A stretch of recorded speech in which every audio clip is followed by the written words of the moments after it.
We were on our way to this theme park, and I promise you, I was so nervous. I was just thinking that it is no way I can do this. See, I knew I had promised my friend, and his family was there, his wife and kids, and my wife and kids was there. But I promise you, I was so nervous.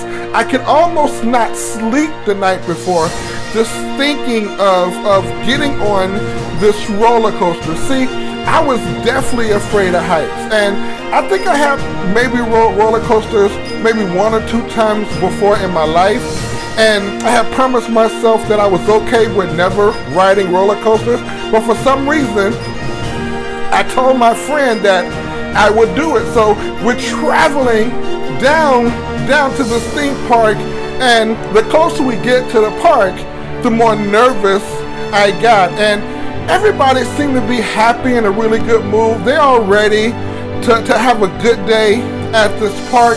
And I'm in the park, and the closer we get to the park, the more nervous I got. And everybody seemed to be happy, in a really good mood. They're all ready to have a good day at this park. And I'm playing that role outside of myself, but I really didn't want them to know how nervous I was, because I learned pretty early that as a guy and as a man, I don't really supposed to show people that I'm afraid. I'm not allowed to show fear. I'm not sure where that came from. I'm not sure who taught me that, but I promise you I learned that from an early age, that a man doesn't supposed to display fear. And I had my daughters there, I had my wife there, and inside I was fearful, but on the outside I had to seem calm. On the inside I was fearful, but again on the outside I had to stay calm. And that's a lot like life. Stepping away from this situation for a minute, isn't that like so many situations where we're not allowed to show our true emotions? We're not allowed to show how these situations will impact us as guys, because for some reason it's not socially acceptable in certain circles. But moving on, we finally arrived to this theme park.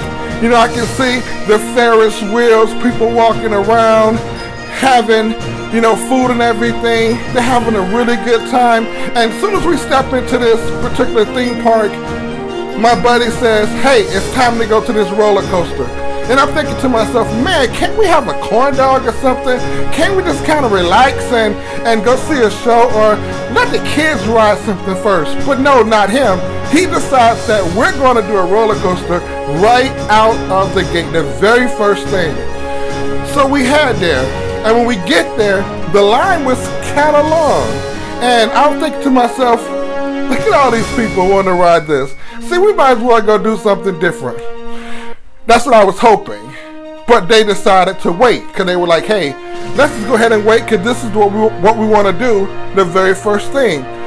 So we're waiting in line, and we're inching forward. We're inching forward. We're inching forward.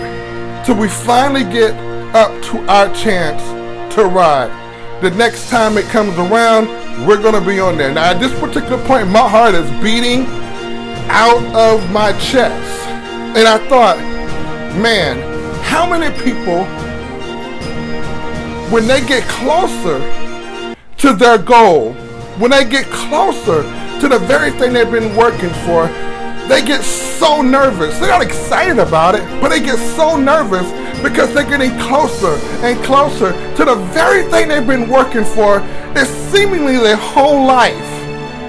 They've been preparing for these moments, and now they're so nervous that they can't even enjoy it. I'm just wondering how many people were like that. So we get on the roller coaster, and I think to myself, I need to just break this open and leave. You know, the lady comes in, she puts the harness on so that way I'm secure in. I thought to myself, I should just break this harness and just leave. Then I thought, you know what, I might as well just tell her that I'm not doing it. I can't do this unhook me, I'm out. But before I can really get that thought out, the roller coaster had left the terminal, so to speak. So now we're inching forward. We're inching forward because there's a huge drop, and I'm looking down like, man, I can't even jump out of this thing because I know what's going to happen if I do that. So we're inching forward, and we're almost to this huge drop in the very beginning.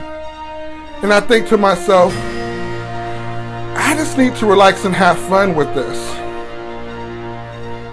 I just need to be able to enjoy this moment. But I can't.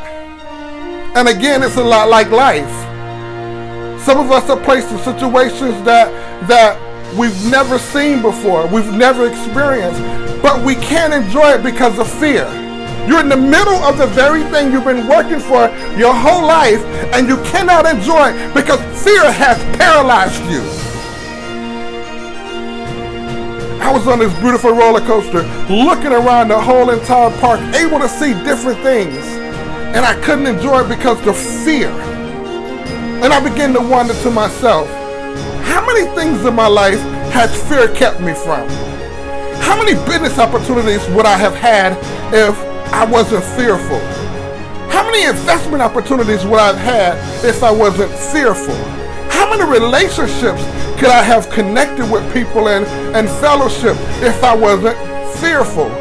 How many different experiences and different aspects of my life that would have turned out different if it wasn't from fear? I learned that fear is just false evidence appearing real. Let me repeat that. Fear is false evidence appearing real. It's not real, it's false. But to me, it looks just like it's real. But in reality, it's false evidence. As the roller coaster ends and this ride ends and we come back to the terminal, and I get out and I think to myself, that wasn't bad. In fact, we went on to ride about 4 or 5, maybe 6 other roller coasters that day. I think we probably rode every roller coaster inside of that park that day. And I had a fabulous time. And I just want you guys to remember, enjoy life. Don't allow fear to steal moments of your life. Don't allow fear to redefine your destiny. Don't allow fear to dictate the outcomes of your life. Remember, fear is just false evidence appearing real. Hey, this is Anthony, and I always want to remind you that I love you and you matter.